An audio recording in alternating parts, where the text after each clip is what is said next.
আজানের এই তথ্যগুলো শোনার পর আপনি বাকরুদ্ধ হবেন আর আল্লাহর উপর আপনার ঈমান বৃদ্ধি পাবে ইনশাআল্লাহ। আজানের প্রথম শব্দ হলো আল্লাহ এবং শেষ শব্দ হলো আল্লাহ। এর মানে আল্লাহই শুরু এবং আল্লাহই শেষ।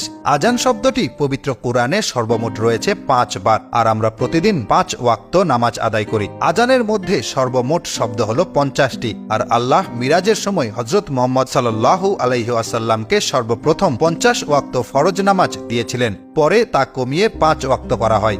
সহিহ হাদিসে বলে, একজন ব্যক্তি ৫ ওয়াক্ত নামাজ আদায় করলে আল্লাহ তাকে ৫০ ওয়াক্তের সওয়াব দিবেন। আজানের মধ্যে সর্বমোট ১৭টি ভিন্ন অক্ষর রয়েছে, আর আমাদের প্রতিদিন ফরজ নামাজ হলো ১৭ রাকাত। ফজর ২ রাকাত, জোহর ৪, আছর ৪, মাগরিব ৩, ইশা ৪, মোট ১৭ রাকাত। আজানের মধ্যে সবচেয়ে ব্যবহৃত হলো আল্লাহ। আল্লাহ শব্দের আলিফ অক্ষরটি সম্পূর্ণ আজানে রয়েছে মোট ৪৭ বার, লাম অক্ষরটি ৪৫ বার এবং হা অক্ষরটি ২০ বার।